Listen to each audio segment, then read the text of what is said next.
안녕하십니까. 이번 학기에 영어학의 2의 수업을 여러분들과 함께 공부하게 된 영어영문학과 교수 박동우입니다. 본 영상에서는 영어학의 2의 수업이 어떤 수업인지, 무엇을 공부하는 수업인지에 대해서 간략하게 개괄하도록 하겠습니다. 먼저 언어학이 무엇인지 한번 이야기를 해볼 텐데요. 우리가 말을 할 때는요, 아무렇게나 말을 하지 않죠. 어떠한 규칙을 따라서 이야기를 하게 됩니다. 이처럼 인간의 언어에는 다양한 규칙들이 있는데요.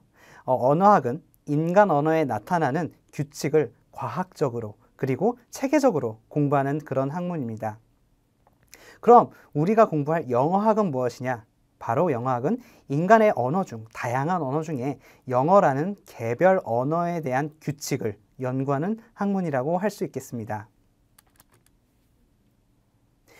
이 수업에서는요, 영어를 모국어로 사용하는 화자들이 갖고 있는 문법 체계에 대해서 공부를 할 텐데요. 여기서 문법이라고 하는 것은 그냥 우리가 고등학교 때, 중고등학교 때 배웠던 투부정사 아니면 ing 형태 이런 그 편협한 의미의 협소한 의미의 문법을 말하는 것이 아니라요.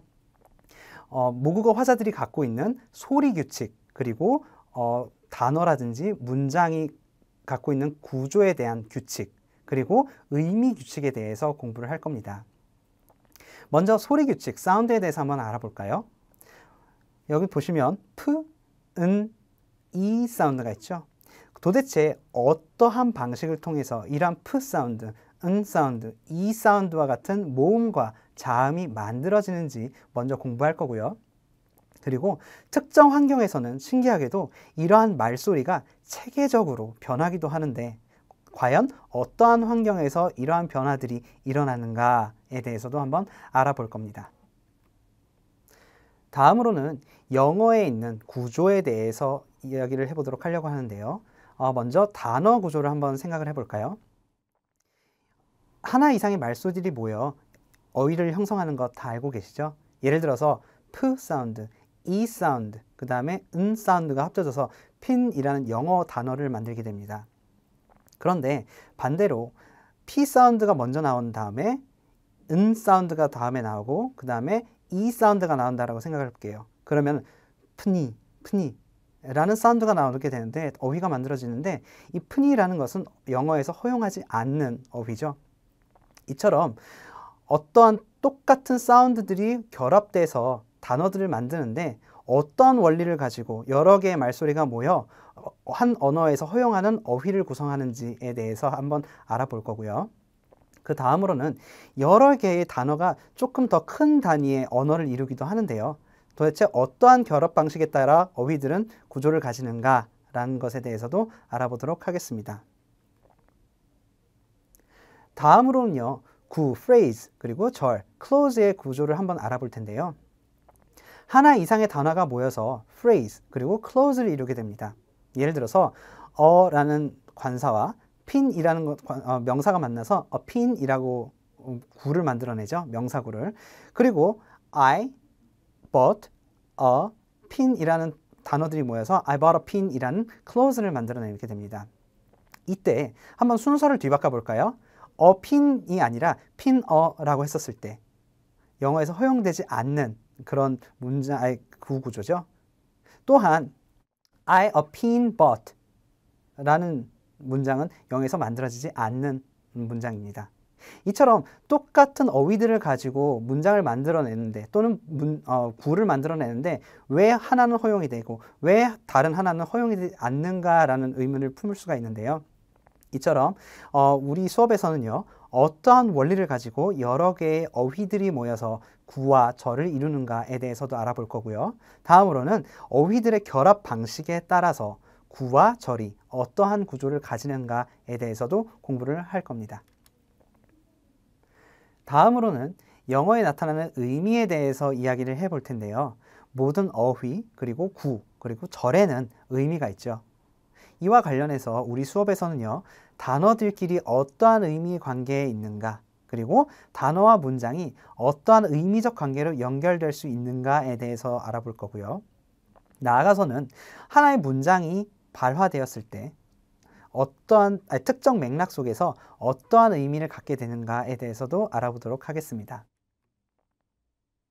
우리 수업에서는요, 안승신 강상구 공저 2016년에 지어진 영어학의 이해, 방송통신대 출판문화원에서 나온 교재를 사용할 거고요. 부교재 같은 경우는 굳이 구매를 하시지 않고 제가 수업을 하는 도중에 참고 문헌을 사용한 경우에 이렇게 표시를 해 두도록 하겠습니다. 수업 구성은 다음과 같습니다. 1강에서는요, 언어와 언어학에 대해서 알아볼 텐데요. 이것은 교재에 없습니다. 대신 제가 그 수업 요약본을 수업 게시판에 게시하도록 할 테니까 이거를 보시고 공부하시면 되고요. 2강, 3강은 영어 음성학, 그 다음에 4강, 5강은 영어 의문론, 6강, 7강은 영어 형태론, 그리고 8강, 9강, 10강, 11강은 영어 통사론을 다루도록 하겠습니다.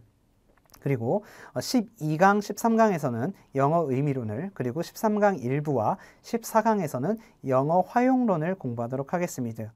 마지막 강인 15강에서는요, 인간이 어떻게 음성을, 그리고 어휘를, 그 다음에 문장을 프로세싱 하는가에 대해서 연구를 하는 심리 언어학에 대해서 공부를 할 텐데요. 이 내용도 교재에는 없습니다. 그렇기 때문에 제가 요약본을 수업 게시판에 게시를 할 테니까 이것을 보시고 공부하시면 되겠습니다. 그리고 출석 수업에 대해서 이야기를 할 텐데요. 우리가 출석 수업이 총 6시간으로 구성되어 있죠. 그 중에 전반부는요, 우리 교과서 제3장에 있는 영어 의문론에 대해서 다룰 거고요. 이는 멀티미디어 강의 4, 5강에 해당하는 내용이고요. 나머지 3시간 동안에는요, 교과서 제5장의 일부인, 그 영어 통사론의 일부인 문장의 구성, 문장의 생성 부분을 같이 공부하도록 하겠습니다. 평가에 대해서 이야기를 해볼 텐데요. 우리가 출석 수업 시험에서 30%, 그리고 기말고사 시험에서 이제 70% 이렇게 해서 100%를 합산하여 성적을 내게 되고요. 출석 수업 시험 범위는요, 교과서 3장 영어 의문론만 해당된다는 것 알아두시고요. 반면 기말고사 같은 경우는요, 교과서 3장, 즉 영어 의문론을 제외한 멀티미디어 전반에 대한 내용이 있다라는 걸 알아두시면 되겠습니다. 그리고 질의응답은요, 교수 홈페이지에 있는 영어학의 이해 게시판을 통해 이루어질 거고요. 수업과 관련된 그 어떠한 질문도 환영이니까 활발하게 게시판을 사용해 주시기 바랍니다. 예, 본 강의는요, 1강 언어와 언어학으로 시작하도록 하겠습니다. 본 강의에서 뵙겠습니다.